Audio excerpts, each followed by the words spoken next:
Uncle Jerry's Family Fun Zone. Posted by Red Grin. I didn't know what could draw, I remember thinking as my friend's hand quickly moved across the page. And then I looked more closely at Will's impromptu sketch, and I immediately regretted it. I tried to unsee it. I shifted my attention to other things around me, anything at all that wasn't ink on the page. The blur of Will's hand, the beads of sweat gathering at his temples, the gentle autumn breeze creeping through the crack of the window. Don't look at the page. Just don't look at it. But I knew I had to. So I looked. And it was worse than I expected. Much worse. Will had sketched a near-carbon copy of those wartime Uncle Sam posters, except not quite. The suit was there. Bow tie check. But no Uncle Sam head. The Uncle Sam body had the head of a goat. The animal flashed a welcoming, toothy smile. A hoof pointed at me, nearly coming right out of the page. But it didn't want me to join the U.S. Army. No, this goat-headed creature had something else in mind. I want your kids. Under that declaration, in slightly smaller letters, it read, "At Uncle Jerry's Family Fun Zone. Opening soon." I'd never heard of Uncle Jerry's Family Fun Zone before yesterday. The place, I quickly learned, played host to a significant moment in Will's childhood. And although I'd been good friends with him for 15 years, he never told me the story. But today, he'd opened up. I wasn't trying to reopen any wounds from his past. I just wanted him to tell me a story. Any story? I'd been listening to a lot of NPR, and being inspired by their storytelling segments and slices of American life, I purchased some professional recording equipment and set up a makeshift studio in my house. My goal was to capture and archive the stories of my friends, relatives, really anyone who had something to say. Call it boredom. I was a widower with a 7-year-old son. Besides doting on my kid, I needed something productive to fill the time.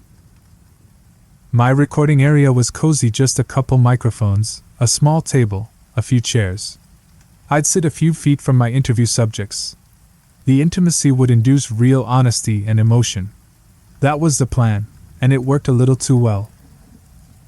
I never thought my storytelling experiments would go so wrong, so quickly. And it wasn't just Will's story and his sketch of the Uncle Sam human/goat hybrid thing. Before I'd interviewed Will, I heard another version of Will's events from the other person involved in the Family Fun Zone incident, Will's wife and my good friend, Caroline. Caroline and I dated for a little while in college, a stretch of time we now joke occurred in a parallel universe. We were never supposed to happen. We decided instead there was some sort of a cosmic hiccup and different universes intersected for the briefest of times. Our relationship was over before it started. Caroline then began dating Will, the two lived happily ever after, and the three of us have been close ever since. Caroline and Will's history predated our collective existence in college. The two went to high school together. But I never knew exactly what they'd experienced as classmates and friends. Not until I set up my little recording studio. I interviewed Caroline first, and Will's interview occurred the following day. Both of my friends requested I not tell the other about the contents of their respective interviews. I'm certainly not planning on it. Both interviews were long and free-ranging. I'll just transcribe the relevant portions of their stories, the stuff about relationships and about Uncle Jerry's Family Fun Zone. It's important that these stories be shared in some form. Excerpt of Caroline interview. So how did you and Will meet? We went to the same schools growing up, but we weren't friends or anything like that. You know how you kind of know everyone you go to school with, but most people are just on the periphery? That was Will. Always there, but not really. We ran with different circles. You can't pinpoint the moment you actually met for the first time? I can't. I can remember the first meaningful interaction we had, though. I was writing for the school paper, and God, I can't believe I actually wrote for the paper because I was a terrible, just horrible writer and I was researching a story. It was a legend in our town, something all the kids talked about but no one could prove. Did you have any of those? I think so. I'd have to think about it, but I'm sure I had some. Yeah, so you know what I'm talking about? One of those, oh, my brother's friend's mechanic had this experience type thing. It was pretty famous growing up where we did. Kind of a spook story to scare kids from staying out late at night or running around doing irresponsible things. It was this place called Uncle Jerry's Family Fun Zone. Laughs, gosh, I haven't thought about that place in years. Uncle Jerry's Family Fun Zone? Just saying it out loud sounds so weird, right? Just completely and utterly made up. And when we got older, most of us thought that it was made up, because it was just a silly and stupid legend. So of course it would have a ridiculous name. What was the legend? It's been so long. But from what I remember, it was a children's play zone type place that existed in the late 70s or early 80s. No one could pinpoint it. But the story was this guy Jerry something, but everyone called him Uncle Jerry, inherited a piece of land out in the woods from his grandfather. He took all of his money and turned it into the fun zone, you know, slides, games, trampolines, kind of like an indoor rec type place. But all barnyard themed, so the place looked like a red and white barn with a silo, but inside was all of this kid stuff. He built this out in the woods? That's what everyone said. But the messed up part was what happened there. Apparently, like 30-some years ago, a kid slid down the slide and just vanished into the ball pit. Like, there was no trace of him. I think he was only 4, maybe 5. I can't remember for sure. Anyway, they emptied the ball pit and everything. The only thing at the bottom was a trap door and a crawl space that led nowhere. It just dead-ended. No one knew why it was there. But yeah, the kid vanished, the town freaked, Jerry split, and the place shut down. And that really happened? Every kid in town believed it. The story was that it was some sort of a hellhole that sucked down small children, that it needed to be fed. Like, it swallowed up that kid, and if anyone went near the place it would swallow you up too. Don't explore too far from home or you'll stumble across Uncle Jerry's. But you get past middle school and you think it's all bullshit. Was it bullshit? You said you were writing a story about it for the newspaper and you met Will? Yeah, so I decided to write about Uncle Jerry's, and Will heard about it. He joined the newspaper club because he wanted to help. Laughs. I think he just wanted to spend time with me. But he helped me with my research. We talked to people, looked at old newspapers, spent a lot of time in those creepy library stacks. That's where Will held my hand for the first time. God, we were so young. Did you find anything? Nothing. There was no record of the place. We even talked to the police department. They had nothing. Did they know what you were talking about? Oh, yeah? Everyone had heard of Uncle Jerry's. And everyone was really nice about helping us, but nothing factual existed. My article was going terribly. It was all dead ends. Was that what you expected? I don't know what I expected. I just thought it'd be a cool article. So I had a lot of interviews of people telling the stories, and I was going to write this oral history type article, but then, God, I haven't thought about this in years. What came to me? He said he knew where the fun zone was. He said he had directions. To a place that didn't exist? Will said that it did. It was out in the woods. Down some roads that weren't on the maps. How did he get those directions? It's been so long, I honestly can't remember. Did they fall out of some ancient book at the library? I think that's what happened. But he had them. Did you go there? I've never told anyone this. No one. I can't believe I'm telling you right now. Will and I haven't talked about it since it happened. Wow, really? It's okay, we don't have to keep going. No, it's fine. It's just... Seriously, Caroline, I'm not trying to psychoanalyze you or ruin your marriage by making you dredge up terrible memories. That's not what I'm trying to. It's okay. I want you to know. Pauses, I want you to know. It wasn't supposed to be there. It just wasn't. What happened was Will was going to go there first to make sure it was safe. And I'd meet him there later on. And I did. I followed the directions perfectly, down all of these forgotten dirt roads that used to be real roads. Right turn at a rock the size of a Volkswagen, go 3/4 of a mile and take a left at the pine tree with the down limb, stuff like that. All landmark stuff. But the directions were perfect. I drove what felt like forever down this bumpy road, and it just ended. Nowhere else to go. And there was Will, standing at the side of the road next to his car, hands jammed in his pockets. And he had this look in his eyes, he just looked different. It's almost like, after that night there were two Wills. The first Will who had worked on the story, helped me research and held my hand in the library. He was so sweet. Just so shy. Tender, innocent. But after that night he'd changed. Forever. Like, he never looked at me the same way again. And we've been married now for 9 years, and together since junior year of college, so 13 years? And he's never looked at me the way he looked at me in the basement of the library back in high school. It was that night at the fun zone that changed him. I know it. It was that night. Caroline. Have you ever thought about us? Like, what if our parallel universe had fully intersected forever with the real one? And we were together? I haven't. Look, I think I should stop recording. Please don't. It's just me and Will, 9 years, no kids. No babies. And he just doesn't look at me like he's supposed to. He's supposed to give me a baby, and we're supposed to be living this love story. But something went wrong. And it all started that night. What happened? On that night, I mean. I pulled off to the side of this dirt road that no one had driven on in probably decades, and like I said, Will just seemed different. I asked him if he'd found it, and he said that it was there.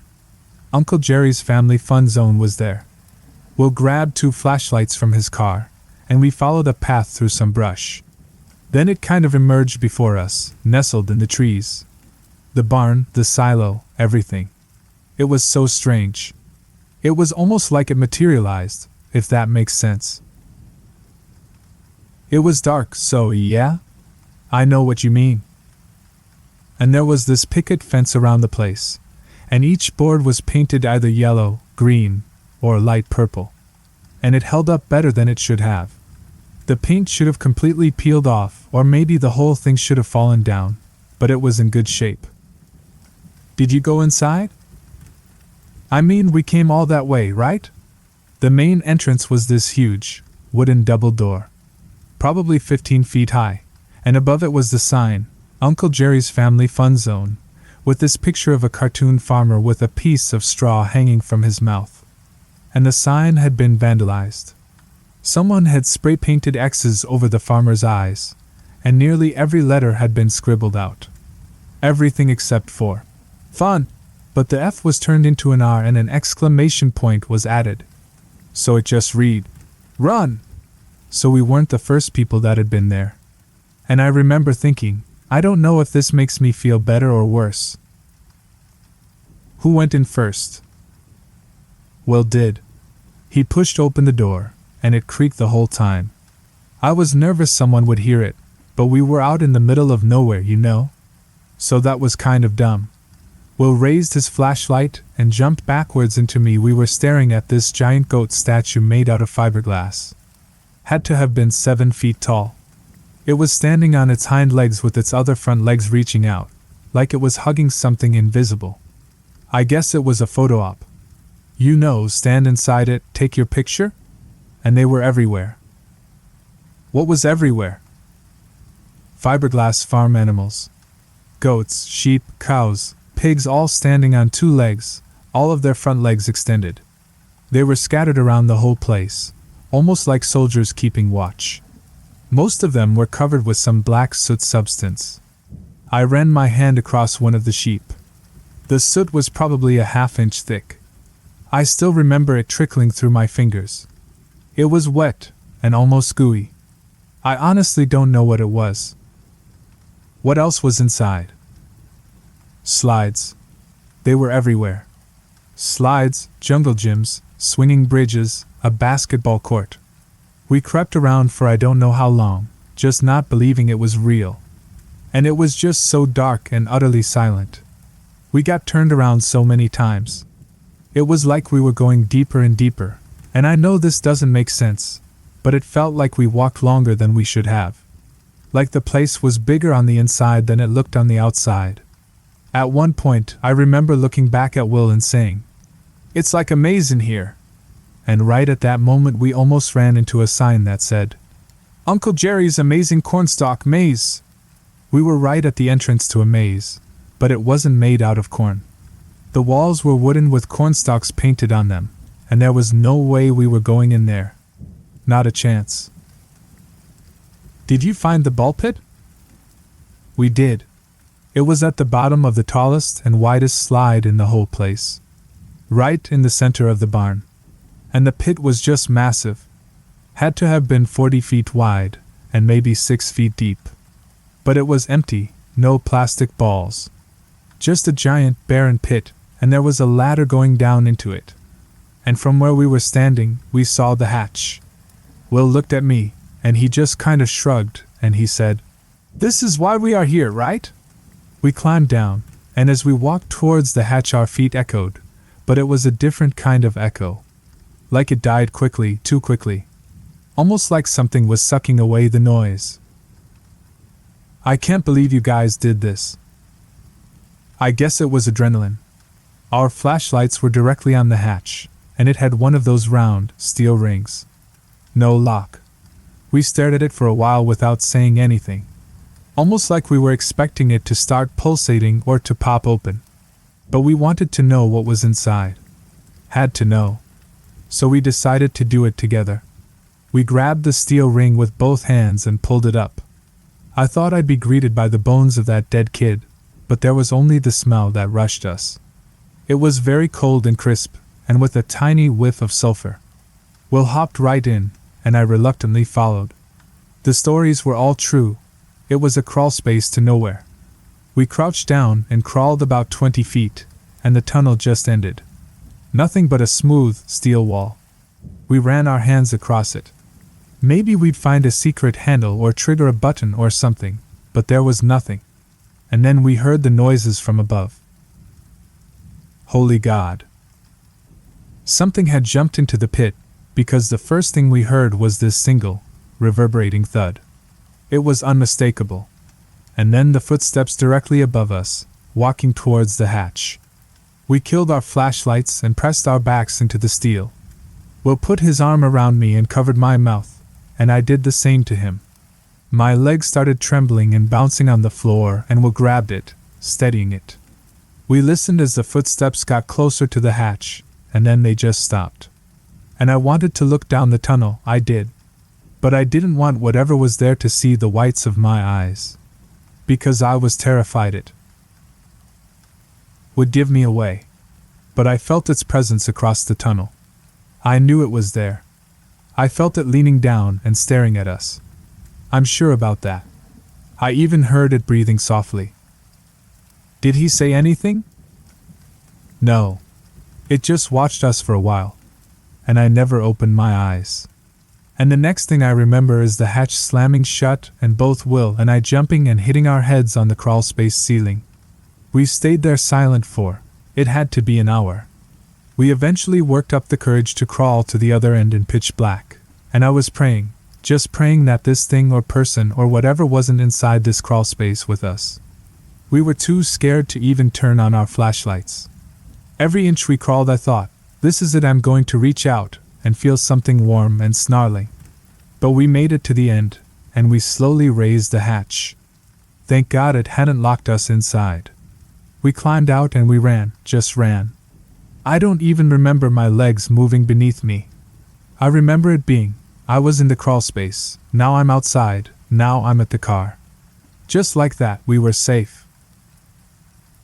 Did you tell anyone about this? Did you write the article? Will followed me to my house. We promised each other to never talk about it ever again. We were done. No article, nothing. Why not? I think we stumbled across something we were never meant to see. And something knew we were there, and I think it let us off with a warning. We didn't want to make it mad. We were given a second chance. You keep calling it. Is there a reason for that? Just a hunch.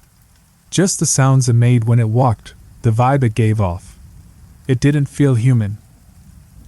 I honestly can't believe you haven't talked about this since high school. You or Will haven't brought it up. Not once? I love Will. But it changed him. It changed me. Pause, how long has it been since Grace died? 15 months. And you two didn't have secrets or things you didn't talk about? We talked about everything. At least for my part. And I'm sure she wasn't keeping anything from me. What's that like? To have a marriage like that and a child to love? I think what we had was rare. And Tyler is my world. He's my everything. Do you ever think? I turned off the recording. Caroline was traveling down a road that I had no interest in going. She left shortly thereafter, making me promise to not share anything with Will. I gave her my word. At one point I dropped the digital recording of her interview in the trash icon and hovered over the empty button for a few seconds. But I couldn't do it. I dragged it back to a folder on my desktop. Will came by the next day for his interview. It began plainly enough. The first 20 minutes focused on his grade school years, his baseball playing days in college, and his love of 80s action movies. Nothing revelatory, nothing deep. That quickly changed. The interview direction veered towards love and marriage. I tried to avoid it, but it came up organically. Will hesitated, contemplating. I'd hoped we'd detour right around it, but he looked at me sharply in the eyes and said, "Have you ever heard of Uncle Jerry's Family Fun Zone?" I lied, and I told him that I hadn't. He grabbed a sheet of paper from my desk and sketched out the Uncle Sam-type flyer for that cursed children's fun zone. That's where this interview excerpt kicks in. Excerpt of Will interview. I was sitting in class. I think it was Spanish. And I look over, and this beautiful girl in the row next to me is furiously scribbling in her notebook. And she's drawing this. Will holds up the sheet of paper. I can't explain it, but I was drawn to it. There was something about it.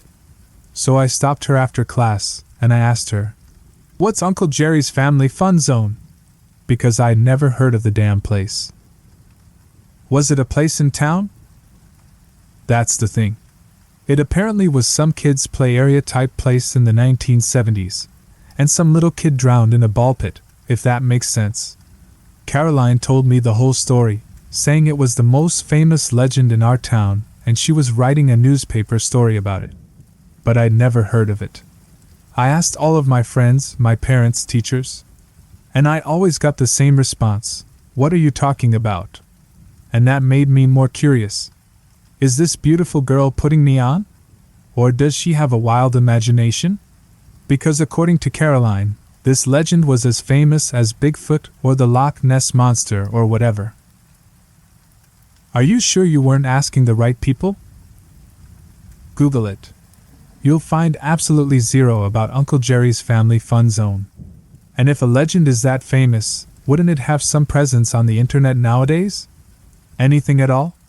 Zero results. That's pretty incredible. And back then, it wasn't just people I knew.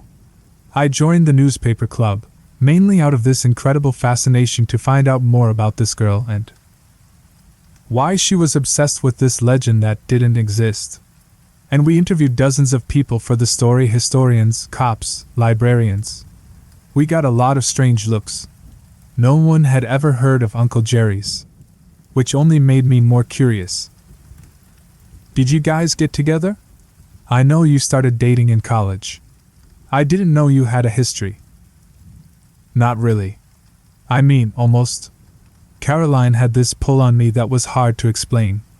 We were spending a lot of time together. And she was gorgeous and funny, and motivated, man, just motivated to find out more about this Uncle Jerry's place. And I liked it.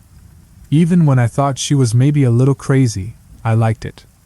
But she wasn't crazy. So it was real?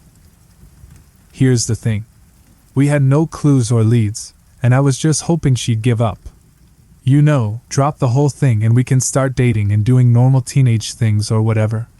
But one night and shit, I haven't thought about this in forever. I was up late cramming for a test, and I see this bundled up old guy walking down my street. Just kind of putzing along, and the guy looks like he's 200 years old. And he stops at the end of my driveway, reaches into his overcoat, pulls something out and slips it in my mailbox. And I was like, what the hell is this? I stand up, and he snaps his head and looks right at me. It was freaky, just freaky. I dive down on the floor and don't have the balls to look outside for another 10 minutes. By that point he was gone. What did he put in the mailbox? I found out in the morning. It was directions. Scribbled on a napkin. Weird-ass directions, like drive down this dirt road and look for the tallest tree then turn right type directions. I immediately knew it had something to do with Uncle Jerry's. I just knew it. Did you tell Caroline? Here's the thing, pauses, and this will sound terrible, and I can't believe I'm telling someone, but here's what happened. This Uncle Jerry's thing had been going on for weeks. And I know I said I liked the fact that Caroline was obsessive over it, but things turned weird quick. She kept coming over to my house to hang out, but she didn't seem too interested in me. She was more interested in my brother, who was 2 at the time. And God, it's hard to explain, it wasn't like a normal I like playing with your brother thing, it was creepy. The way she looked at him, it was almost like she needed him for something. That she was going to snatch him. Like we'd come home one day and David would be gone, and it was because Caroline took him. While I don't expect you to understand any of this. It doesn't make any sense, but I felt it. I'm telling you, it was real. In my heart, I had this hideous feeling it was all related to this Uncle Jerry's family fun zone obsession. I thought Caroline was looking for this place and was going to offer up my brother as some form of a sacrifice. Just saying it sounds so messed up. You probably think I'm yanking your chain. I mean, this is my wife we are talking about here. This is Caroline. It's fine. You don't sound like you're lying. I wouldn't. Not about this. Did you tell anyone? No. They probably think I was the crazy one. The whole thing was insane beyond belief. But I had to know what she was up to, so here's what I did. I told Caroline I'd found directions to Uncle Jerry's, told her they had been folded up in some library book about the town's history or something. I gave her directions to the place, and I told her I'd check it out first. But here's the thing, I gave her the wrong directions. What do you mean? I made them up. Wrote down a bunch of gibberish. They led miles outside of town in the opposite direction. And then I followed my directions, the ones the old man left me, and they led me right to it. It was real. This Uncle Jerry's place, it was real, man. It made no sense. And then Caroline showed up. With the wrong directions? I'll never forget it. Seeing her car pull up. She should have been 40 miles away. But here she was. And that's when I knew. There was something wrong about her. Something wrong about that old man. Something wrong about that place. It was like Caroline was magnetically drawn to it. Uncle Jerry's family fun zone. Like it exists because she believes it exists. I decided at that moment that there was some form of evil forces in the world that I would never understand. Never. And Caroline was wrapped up in it. How was the place real? Like I said, it didn't make any sense. Nothing did. We even explored the place for a while, and it was, Christ, it feels like I'm going back there right now. And I never wanted to go back. Never. That musty smell, those animals that towered over us like monsters, it's just... Well, why don't we end this? I can. No, just a little more.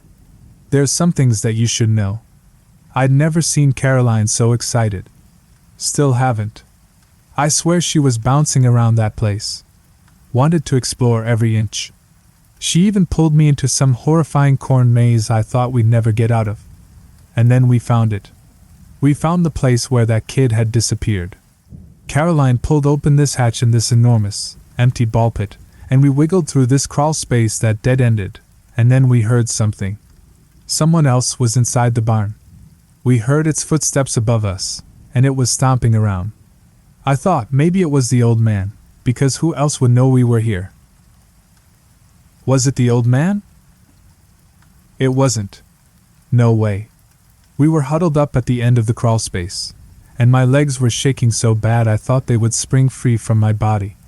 Caroline held them down for me. She was so calm, just so calm. The hatch opened, and in the dark I saw this figure kind of lean down.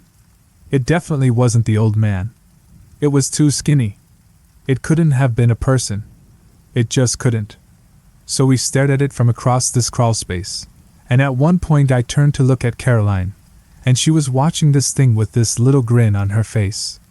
And that thing kept right on looking and breathing, and then, all of a sudden, it kind of sniffed the air. Like it was smelling us. And the voice, God, I'll never forget it. It was this voice that was deep and raspy and terrible all at the same time. It said, "Not young enough." Then it slammed down the hatch, and it was gone. We waited a while, and when we thought it was safe we ran back to our cars. Will, if I thought that we'd talk about this I wouldn't have asked you to do this. I mean it. I never intended for it to be like this. It's fine. It's just, someone needed to know. I'm just glad it's you. If I can ask, and if you don't want to answer that's totally fine, why are you with her? Why are you married to Caroline? Because someone had to marry her, and it had to be me. Does that make sense? I know what happened at that place. I know that there's evil things in this world that have grabbed hold of her. But she's better. She never wrote that article, never talked about Uncle Jerry's family fun zone since then. I'm not sure if she even remembers it. Maybe the evil is gone. It could be gone forever. But I'm always waiting for it to come back. And that's why, I'll tell you this, but this goes to the grave. Yeah? Yeah. She wants to have kids. Caroline wants to have a baby. But it won't be with me. I got a vasectomy years ago, back in college actually. I won't give her a baby, not after everything that I know. But now she wants one. More than anything. She'll find out. If you guys do fertility, the doctors will find out. I know. What will you do then? I don't know. Pauses, I don't know. My original hunch about my interview experiment was correct. There was just something about the microphones and tight space that elicits honesty. What I experienced with Caroline and Will was the rarest forms of honesty, and honesty I hope to never, ever experience again. I wanted to rid myself of the entire situation. Even having the audio files just felt wrong, like I was allowing evil to fester, but then I remembered what Will told me. Someone needs to know. So I spent hours transcribing their interviews, dumped the text file on a USB drive and tossed it into a box in my closet. I deleted the audio files from my computer, and then put my microphones and recorders out to the curb. It just wasn't worth it. But the purging didn't cure me. I was haunted by Will and Caroline's stories. And it wasn't just the horrific situations they found themselves in as high schoolers. It was the secrets and lies they've lived ever since. Will and Caroline came over for dinner a few weeks after the interviews, and it was like nothing was wrong. We drank, we laughed. I watched Will touch the small of Caroline's back and Caroline gently caress Will's elbow. It all seemed so frighteningly normal. But I knew what they were living with, and it terrified me. The next day, the doorbell rang. It was Caroline. She'd left her sweater at my place and was here to pick it up. It was my first time being alone with her since the interview. I was worried she'd bring up Uncle Jerry's family fun zone, or wanting to have a baby, or she'd again gently broach the topic of me and her, and what could have been, or what could be. I just wasn't sure. I retrieved her sweater from the kitchen and walked her to the front door. I tried to read what was going on beneath her eyes, and I looked for a flicker of that evil that Will said grabbed hold of her all those years ago. I didn't see it. I just saw a lonely, sad woman who wanted more out of life than what she was given. We reached the front door, and Caroline looked over towards my living room.